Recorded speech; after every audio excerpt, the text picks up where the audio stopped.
At ngayon po, kasama natin mula rito sa Tacloban City, si Mayor Alfred Romualdez. Mayor, magandang gabi po sa inyo. Yes, good evening, Jessica. Napanood nyo naman ho siguro ang pagpunta ng Pangulo sa Giwan sa Eastern Samar today, ano? And narinig nyo naman ho siguro din na mukhang wala ho siyang balak pumunta dito sa Tacloban. Ano po ang reaction nyo?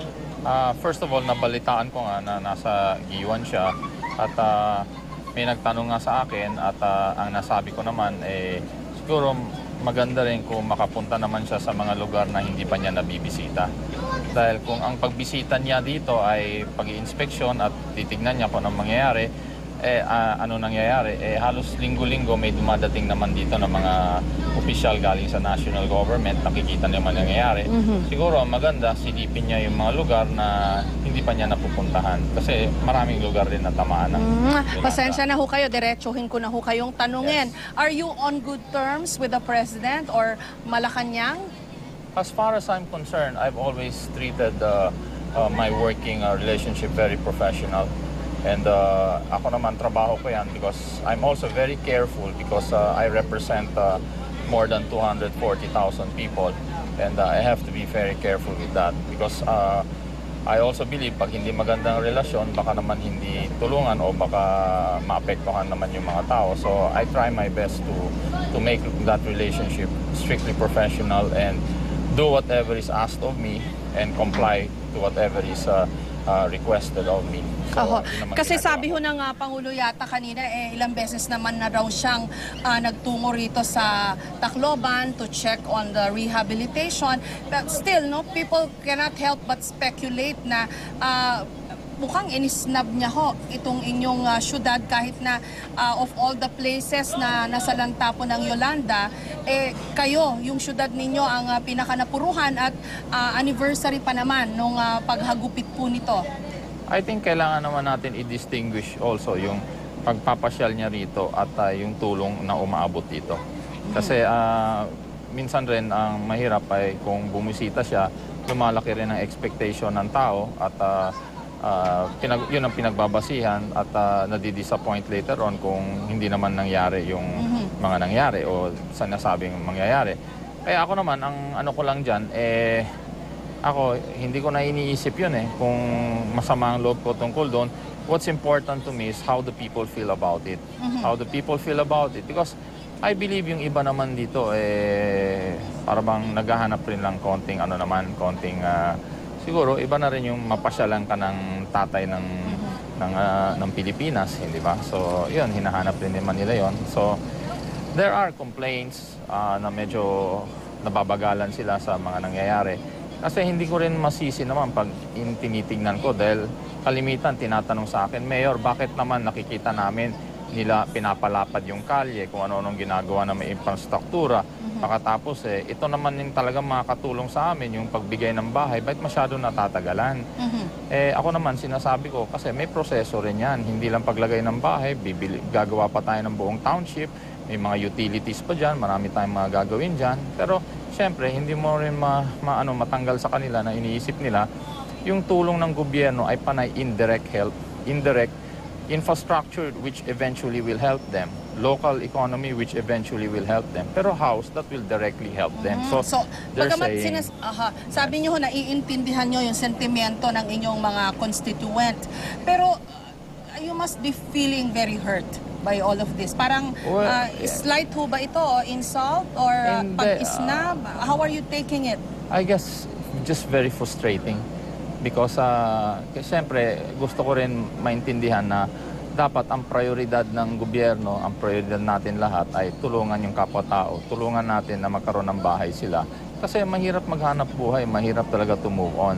Yung nangyari dito sa Tacloban, ibang-iba dahil namatayan na sila, nawalan pa ng bahay, nawalan pa ng hanap buhay. In fact, ngayon lang sila nakikiramay sa isa't isa. Kasi nung nawala yung bahay nila, nawala yung hanap buhay nila, panay yung trabaho nila. Hindi nung muna nila iniisip yung mga nawala sa kanila, yung mga mahal nila sa buhay. Ngayon lang nila ginagawa yun. Kasi, kaya sinasabi ko, ang talagang malaking bagay sa kanila ay mabigyan, matulungan directly ang help. Kasi sinasabi natin, ang humanitarian response hanggang pagkain lang Pero dapat ang humanitarian response ay sa pagbigay ng shelter. Basic right nila yan na magkaroon naman sana ng shelter at magkaroon ng bahay. At yun ang nirereklamo nila. Kasi mahirap nga, katulad niya, meron pa kaming 400 na nasa tents. Yeah, so isa rin yun. Humingi rin ng request dito yung private, yung sinasabi ang pribadong sektor na matulungan sila para makapag-umpisa ng negosyo. Hindi rin ho natulungan. Sana natulungan yun para makapagbigay naman ng hanap buhay yung mga negosyong yan. Pero hindi nga natuloy yun at hinihingi lang naman nila kahit loan hindi naman dole out So sana talaga matulungan sila kasi yun makakatulog sa livelihood naman nila. Okay. Mayor, yung mga taga-Giwan, pinuri ng Pangulo right after tumama yung Yolanda for their preparedness. And then today, pinuri rin po uli ng Pangulo for their mabilis daw na rehabilitation. How did you take that? Parang in contrast kasi, parang wala ho yatang naririnig na reassuring words for your city or for kahit man lang hindi sa inyo. Ako naman, ang ginagawa ko, kung ano na lang pagkukulang, doon ko na lang fini-fill upan, doon ko na lang inaayos na sinasabi ko sa kanila na medyo naman, ang importante dito, we know what direction to take. We're fighting to get more resources. If we can get more resources, mas mapapabilis yung pag-ayos ng buhay natin. Pero ang basic lang dito at maintindihan lang sana ng lahat, when we talk of building back better, it means the lives of the people. Not building back better, just only infrastructure. Kaya yun ang nagiging problema dito. Alam ng tao yan, alam nila na talagang build back better yung mga buhay nila.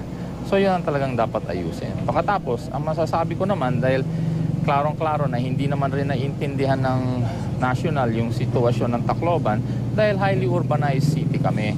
Pagdating ng pangkaraniwan na araw, ay yung populasyon namin, lalo na sa araw, nagiging 300%. Kasi bakit? Halos lahat ng bangko nandito sa buong rehiyon. We have 90% of the banks nandito.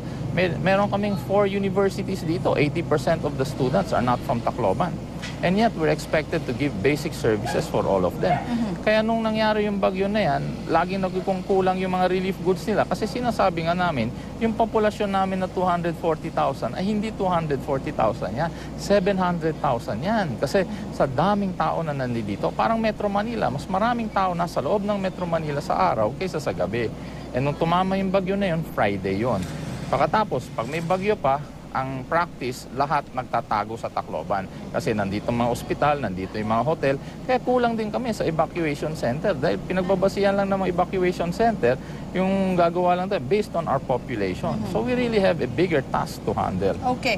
Presidential snub aside, if it is indeed a snub, no, but that's how people, that's what people are saying. I guess the bigger question, Mayor, is how are you working with the national government? Kasi yun ang pinaka-importanting tanong ngayon. Kahit ba magkaiba ho kayo ng mga partido, paano ho ba? Yun ho bang rehabilitation efforts in cooperation with the national government? How is it proceeding? I think the mechanism there was to craft a master plan. That was asked of us, and we presented that. And we gave the reports necessary. In fact, it was communicated to me by Secretary Lacson himself that it was approved in the SONA, your master plan. Mula noong July na SONA, humihingi kami ng kopya, hindi naman ako nakakuha ng kopya. Ngayon, nabalitaan naman namin na pinirmahan daw niya yung master plan last week. October 30, yes, the President. Yes, so we're asking for a copy of that, only so we can see what was approved Oh, and so what you was don't not even approved. have a copy? Hindi pa po In fact, hindi rin kami nabigyan ng kopya ano yung na-approve ng presidente ng SONA. It's that bad, Mayor. Although Kaya you're trying to be humihingi very kami ng diplomatic about it. Yes, because we have to see where it is, because saan rin kami makakatulong, saan kami pwede pumesto para mapabilis lahat ito. Abay, paano ho kaya yan? Wala ho kayong kopya pala.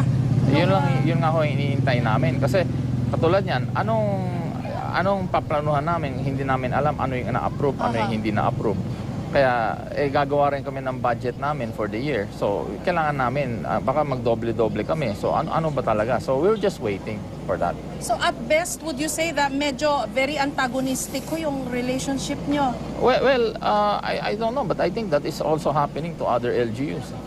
Maybe they're just not speaking up, but let's ask them. Because if you look at the rehabilitation also in Bohol, I think they had some problems there.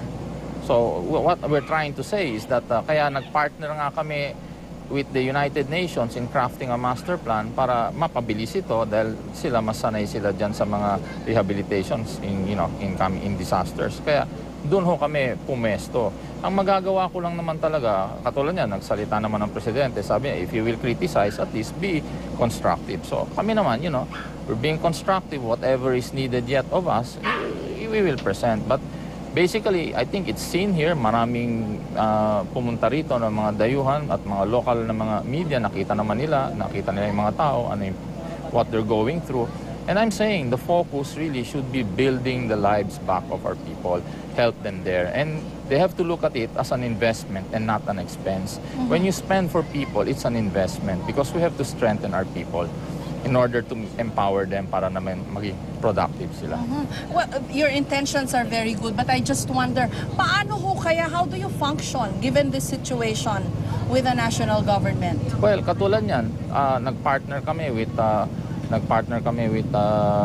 CRS, nagpartner kami with Operation Blessing, Operation Compassion, and from 2,000 shelters, 2,000 approximately families living in tents, we're down to 400, and we're trying our best to make as many transitional shelters as we can. So doon naman kami yun ang participation namin. We're trying to, and building now a master plan. Katulad niyan, ina-address namin yung issue na 40-meter no-build zone.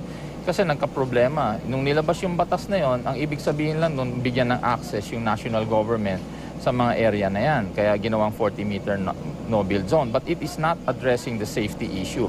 Because in addressing the safety issue, the measure should be the level of the land compared to the sea. Because kung mataas nga naman yung lupa, hindi ka abutin ng storm surge. Kung mababa yung lupa, aabutin ka kahit 1 kilometro ng layo mo, pero 1 or 2 feet ka lang above sea level, aabutan ka ng storm surge. So, yun inaayos namin, ginawa namin yun sa master plan para may maayos naman. At least yung direction, maayos namin direction para pagdating ng resources, tuloy-tuloy na yung trabaho. So, maski pa paano, you can still work with them in some way.